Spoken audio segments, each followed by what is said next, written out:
एक पुराना गांव कुसुमपुर। चारों तरफ खेत, टूटी कच्ची सड़कें और रात होते ही ऐसा सन्नाटा कि जैसे हर चीज किसी डरावनी शक्ति के अधीन हो। यहां गांव में कुछ दिनों से रात में लोग एक एक करके गायब हो रहे हैं और इन्हें कौन गायब कर रहा है ये कोई नहीं जानता। इस वजह से यहां के लोग रात में बाहर निकलने से डर रहे हैं। वीरेंद्र शहर में रह रहा था।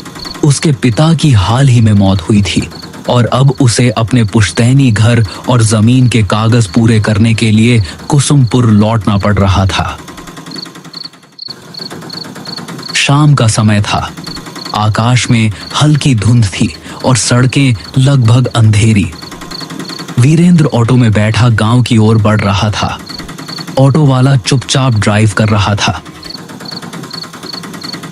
वीरेंद्र ने मजाक में कहा, भाई रात में तो काफी सुनसान रहता है यहाँ। ऑटो वाला बस एक ही बात बोल पाया, साहब कोशिश करना रात को बाहर मत जाना। रास्ता लंबा और धूंध से भरा था। वीरेंद्र ने बाहर झांक कर देखा तो उसे सड़क किनारे खड़े पेड़ और खेतों के बीच से गुजरती अजीब सी परछाइयां दिखाई दी। हल्की हवा से पेड़ों की शाखाएं जैसे फुसफुसा रही हों। वीरेंद्र ने खुद से कहा, बस शहर में रहकर ही अच्छा था। ऑटो धीरे धीरे गांव के मुख्य चौक पर पहुंचा। वहां का दृश्य वीरेंद्र को हैरान कर गया। पूरे गांव में सन्नाटा था। कोई दुकानदार नहीं, कोई आदमी नहीं। चौपाल खाली थी। कुत्ते भी अपनी जगहों पर भौंक रहे थे। वीरेंद्र ने ऑटो वाले से कहा, भैया आप जाओ। ऑटो वाला सिर हिलाकर चुपचाप वहां से चला गया। वीरेंद्र अपने पुराने घर की ओर बढ़ा। पुराने रास्ते, टूटी सीढ़ियां और जर्जर दीवारें उसे बचपन की याद दिला रही थीं। घर का दरवाजा अजीब तरह से बंद था। वहीं उसे अपनी बचपन की दोस्त मंजरी दिखाई दी। मंजरी अब अकेली रह रही थी। उसका चेहरा थका हुआ और डरावना लग रहा था। मंजरी ने धीरे से कहा, और वीरेंद्र इतने साल बाद कैसे हो? क्या हालचाल है? और यहाँ आना कैसे हुआ? हाँ मंजरी, मैं ठीक हूं। मैं बस अपनी पुश्तैनी जमीन का कुछ काम पूरा करने आया था। लेकिन यह बताओ, ये गांव में इतना सन्नाटा क्यों है? वीरेंद्र, हर रात यहाँ कोई ना कोई आदमी गायब हो जाता है। कोई आवाज नहीं, कोई निशान नहीं। बस सुबह जमीन पर एक काला निशान मिलता है, जैसे किसी ने उन्हें जला दिया हो। वीरेंद्र ने हंसकर कहा, मंजरी, ये सब मनगढ़ंत बातें हैं। गांव वाले डरावनी कहानियां बनाते हैं।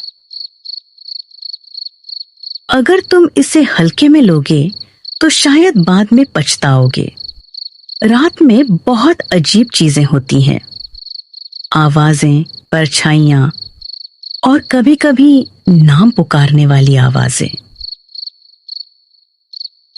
वीरेंद्र ने उसे शांत करने की कोशिश की, लेकिन उसके मन में डर बैठ गया। वह जानता था कि रात अब शुरू हो चुकी है और गांव का सन्नाटा धीरे धीरे उसे अपने घेरे में ले रहा है। रात गहरी होने लगी। वीरेंद्र घर के पुराने कमरे में बैठा, धुंध से ढकी खिड़कियों के बाहर झांक रहा था। हर खिड़की पर अजीब सी परछाइयां गुजर रही थीं। कभी हवा में फुसफुसाहटें, कभी दीवारों के पीछे किसी का नाम पुकारना। वीरेंद्र ने सोचा, यह सब अजीब है, लेकिन उसके पास समय कम था। वो डरते डरते सोया। अगले दिन जमीन और घर के कागज कंप्लीट करने थे। वो धीरे धीरे गांव की गलियों में घूमना शुरू करता है।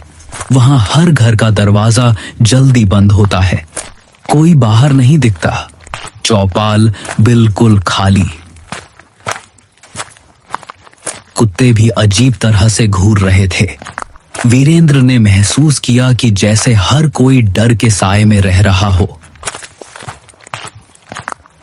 तभी उसे गांव का पुराना पंडित दिखाई दिया। पंडित बुजुर्ग और गंभीर थे। उनका चेहरा समय की मार झेल चुका था। पंडित ने वीरेंद्र को देखते ही गंभीर स्वर में कहा, वीरेंद्र, तुम यहां क्या करने आए हो? पिताजी के जमीन के कागज पूरे करने, लेकिन ये सब अजीब क्यों है? यह गांव शापित है और यह श्राप उसी जमीन से जुड़ा है जो तुम्हारे परिवार की थी। वीरेंद्र हैरान रह गया। उसने पूछा, कैसा श्राप?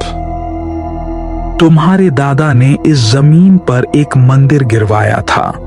उस मंदिर में एक रक्षक की आत्मा थी जो गांव की रक्षा करती थी। जब मंदिर टूट गया, आत्मा कैद हो गई। अब यह हर रात किसी इंसान की आत्मा खींचती है ताकि अपनी कैद से मुक्त हो सके। वीरेंद्र ने पंडित की बातों को बड़ी गौर से सुना, लेकिन उसके भीतर डर बैठ चुका था। वीरेंद्र ने पंडित की बातों को सोचते हुए रात बिताई। आसपास के धुंध और आवाजें उसे लगातार परेशान कर रही थीं। दीवारों के पीछे फुसफुसाहटें, हवाओं में नाम पुकारने की आवाजें और खिड़कियों से गुजरती काले साए उसे मानसिक रूप से कमजोर कर रहे थे।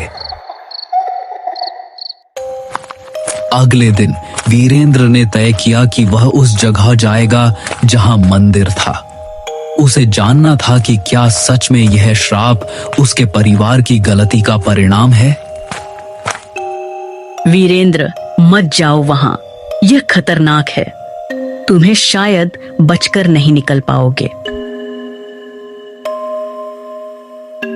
मुझे सच्चाई जाननी है। अब डर कोई काम नहीं आएगा। रात का समय था। पूरा गांव वीरेंद्र को रोकने की कोशिश कर रहा था, लेकिन वीरेंद्र ने हिम्मत दिखाते हुए आगे बढ़ना तय किया। वीरेंद्र उस जगह पहुंचा। चारों तरफ जली हुई मिट्टी, टूटी दीवारें और बीच में एक पुराना बुझा हुआ दिया पड़ा था।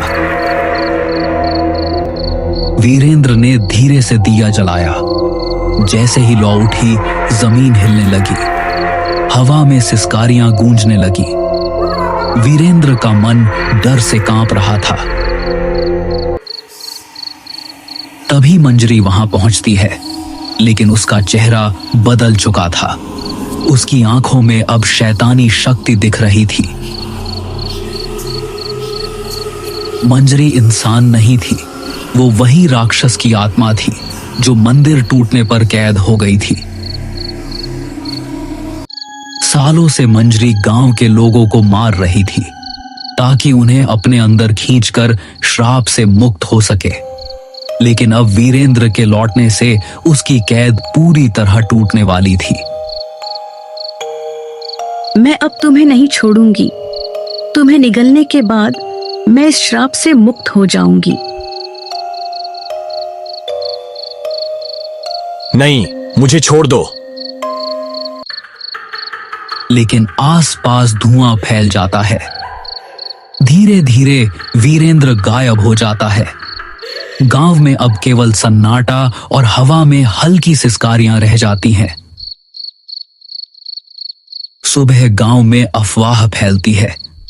वीरेंद्र भी उस राक्षस के चंगुल में फंस गया। गांव के लोग अब और अधिक डर के साए में जीने लगते हैं। कुसुमपुर की धुंध अब और घनी हो जाती है। सड़कें, पेड़, खेत और पुराना घर सब कुछ जैसे वीरेंद्र की कमी को महसूस कर रहा हो। मंजरी अब पूरी तरह शक्ति में गांव में घूमती है। हर रात वह नए शिकार ढूंढती है और कोई नहीं जानता कि अगली रात किसका साया दीवारों पर रह जाएगा।